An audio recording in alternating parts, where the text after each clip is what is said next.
你们平常的时候不太讨论本质，更喜欢讨论一些相对价值，喜欢讨论艺术的开放性。那么你们要知道，今天这些艺人、这些演艺圈背景的人进到了艺术圈去做一个收割的动作，这不正是这个开放性最后所会带来的事情吗？各位，告诉你们好消息，在今年9月3号跟9月7号的下午，我们在松江南京 Wine O'Clock 会举办我们今年长假课的试听课。今年因为尔画廊的关系，所以我们试听课是免费。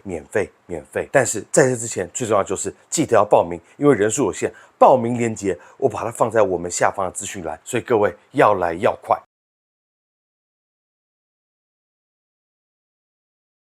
Hello, welcome to Petaverse 这个人绘画以及画家频道，我是画家杨力。好，我们今天要聊一个什么样的话题？聊一个非常时下的话题，那就是许绍恩的纯实力究竟如何？我知道，我相信我讲到许绍恩的时候，长期以来看我们节目的人应该会有点懵，想说，这位是哪位啊？那如果你对于这个演艺圈的话你很熟的话，你就会知道，她就是艺人徐熙娣小 S 的女儿。据说她最近办了画展，然后这个画展卖得不错，各种名流都去了。其实这件事情本身，作为在艺术界的各位应该知道了，因为她最近在艺术界也爆了很红的东西，就是开始在讨论到底公不公平啊，一个17岁的女生怎么就有这样展览机会啊，等等，就各种讨论有喧嚣成上这样子。那么我们今天就是要讨论她这位女画家许绍恩，她的能力究竟好不好？那我觉得啦，我们讨论她之前要先把一些场外因素给撇除掉，我们就不要讲什么小 S 之女啊或什么，我觉得这是对于一个人主体性的不尊重。而且我们今天在评价她的作品的时候，其实是用一种真的就是在看画，然后聊一聊她画中究竟水准怎么样。我们这个节目的后面，我们就直接称她为许绍恩，就不讲什么小 S 之女了。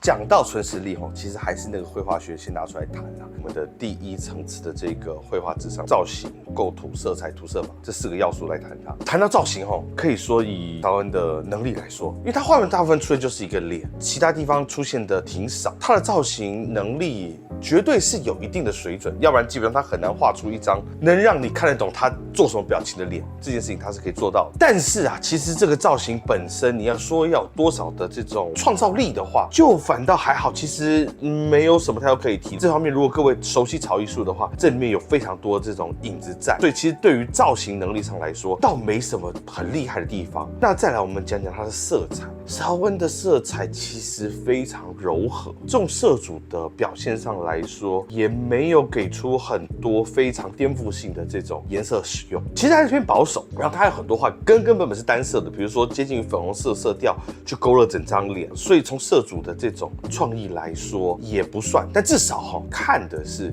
不碍眼的，就是那个没有让你觉得看真的觉得哎呀这颜色屎一样看不下去，没有的。那我们就讲构图上也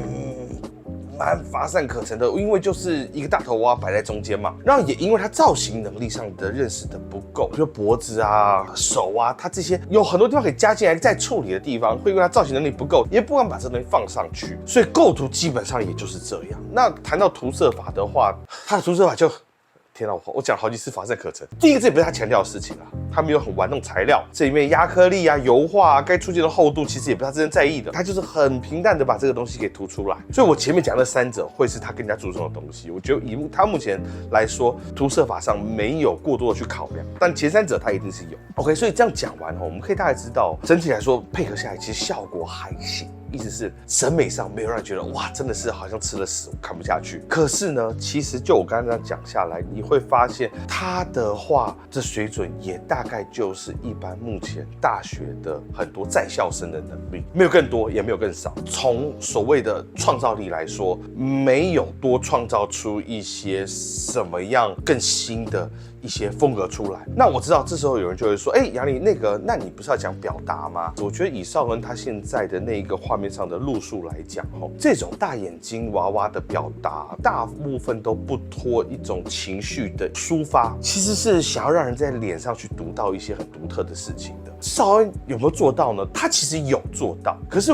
我要强调的事情是什么？在大头娃娃如此泛滥的今天，其实做到这件事情本身已经不再那么困难。在没有大头娃娃出现之前，如果他这么画的话，这的确是一个很独到、很新颖的表达。但是在如今这种题材、这种画风已经烂大街的情况底下，这也不算是一个这种很独特的表达手段，跟表达事物其实都不算是很独特的。所以我们讲完这里之后啊，我们大概就可以给他一个评价的方式，就是普通，没有更差，没有更坏，也没有更好。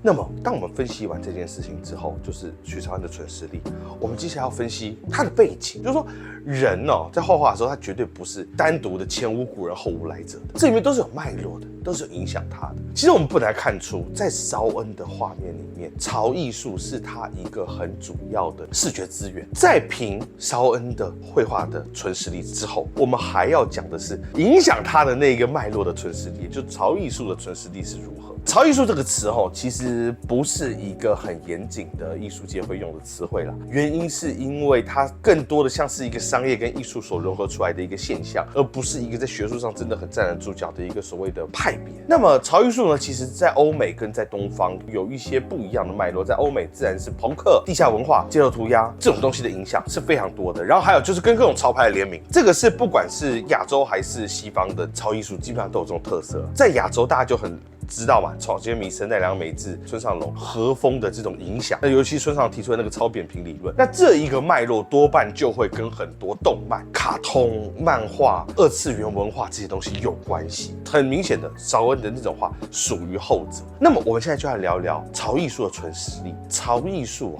在整个艺术的这个谱系里面，它的档次一直被归类为比较低的一个存在。其实是因为艺术本身有一些反功利的、反商业的这种话语的一种存在，他们相信说，一旦这种东西跟利益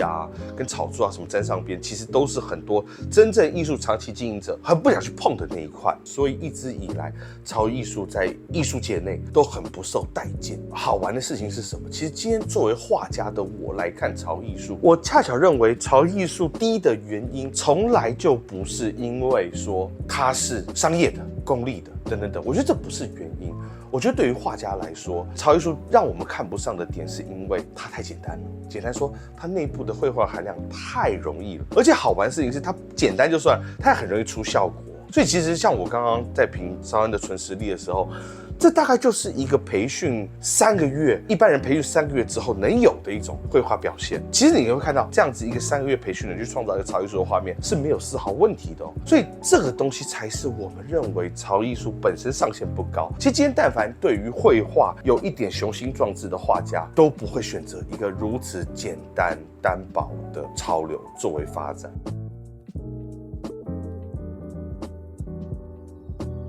聊到这边，其实我们也可以来谈一个很好玩的事情，就是各位有发现吗？有演艺圈背景的人，刚进到就是想画画，刚进到创作者圈的这些人而言，他们很容易画出潮艺术的画面。其实这件事情人们诟病很久，你知道，嘉庆很多人是觉得说，为什么之前都要画潮艺术？是不是之前本身就很肤浅？其实我自己本身就我认识一些艺人画画的，我反倒在这里面看到不一样的一种感受。其实这些艺人你说他们真的是为了博得成就、博得虚名、展现一点小才华？其实在我看来，他们完完全全可以待在他们自己原本的演艺圈就够了，因为那边的利益更大，观众更多，你在那边展示才华所能够放大出来的力量，是艺术圈没有办法想象的。那他们很多人进到艺术圈，其实他们都有一种很强烈的做自己，更严肃的去追问自己是谁。其实他们是真的很想当一个很好的创作者，甚至是你说他们不严肃是完全错，甚至我看他们里面很多人，他们的创作态度比一般的创作者还更加严肃，所以这反倒是跟大家认知上是有违背的。可是好玩的问题就来了，为什么这些明明很严肃、很认真的艺人变成创作者的这些人，他偏偏选择的都是潮艺术？第一点是因为潮艺术这种东西本身易达性高，我不可否认，其实在很多人的生涯刚开始，在学生时期，他们都喜欢过潮艺术，因为那是他们第一个最能看懂的。但是我觉得这个也不是这里面最大的原因，因为就我后来看很多艺人他们或是艺术圈背景的人，他们会转过来，其实都是有人带他们进来，有一些师承的。那我只能说，其实演艺圈这种浮夸的独特环境造成他们所能遇到的很多，不管是我们讲的老师也好，策展人也好，本身能教授的东西就是很浮夸的，而且他们也会觉得这种东西就是很适合他们。更有甚者是，这些人自己作品本身也是这个样子，所以才会在这种场合上遇到他们。可以说，在他们演艺圈的环境当中，能遇到的创作者，成为他们创作当中的一些领导的人，大部分也是这种不会教真东西，然后很流于浮夸的这样的这种资源。所以最后，他们很多人的风格，就渐渐偏向那样。但是我必须说，如果今天他们真的是有志于此的话，我觉得他们研究下去会发现，其实在绘画当中有更多风格可以选。绘画的多元性远远不仅仅只是你们现在所看到的那一个非常热闹、非常繁华的潮艺术，还有更多可能性。而且我觉得在这种过程当中，才可以让你真的解放自己，去做一个更加接触自己内心的一个创作者。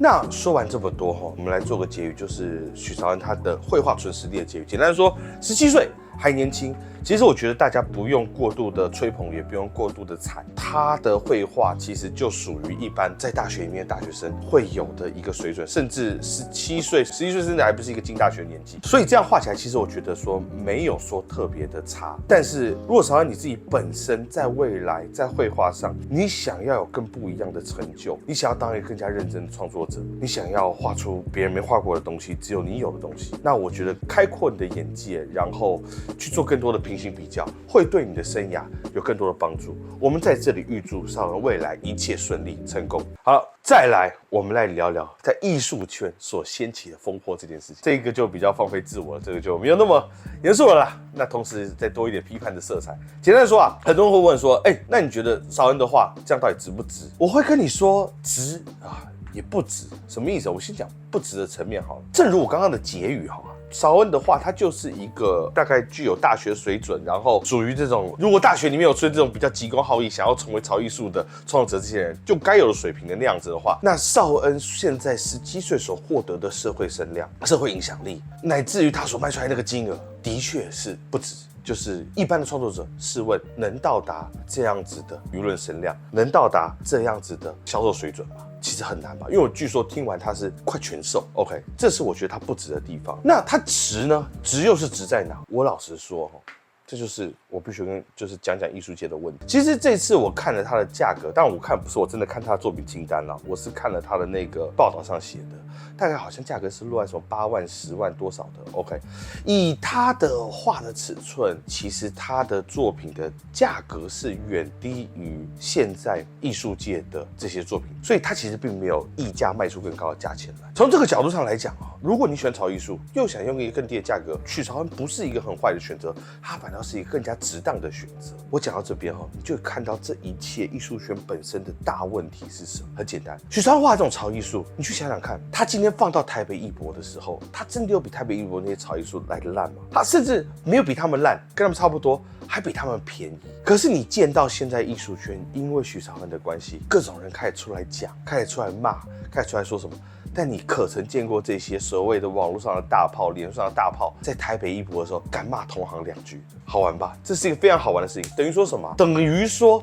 大家在讨论他的时候，根本讨论的就是身份。所以他讨论的是许绍恩艺人的身份。他同行不敢骂，是因为之前是同行，有一些朋友的关系，有一些利益的关系，所以他不敢骂。但是就绘画表现上，他们此二者很多人有什么差别？各位想都没想。所以许绍恩事情发生的时候，大家义正辞严在网络上发言说，看你看什么新二代，想画画就画画。结果殊不知这位17岁的女生水准品质没有更低，卖的还比各位很多的朋友同学们还来得好。你说这种事情讲起来，它值不值？它值爆啦！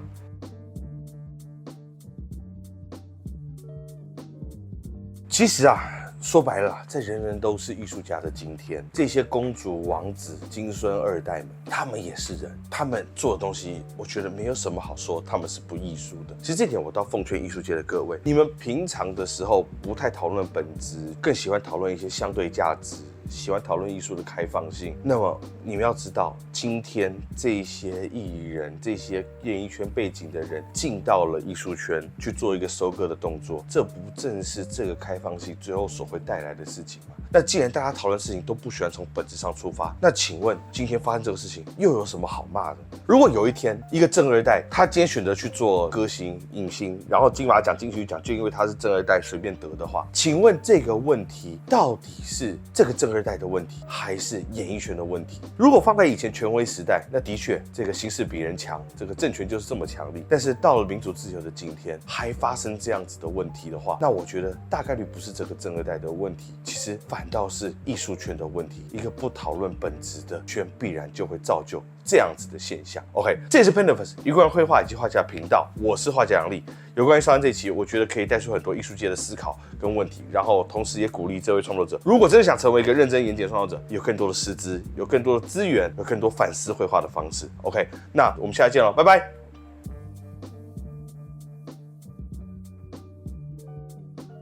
各位，告诉你们好消息，在今年9月3号跟9月7号的下午，我们在松江南京 Wine O'Clock 会举办我们今年藏家课的试听课。今年因为尔画廊的关系，所以我们试听课是免费。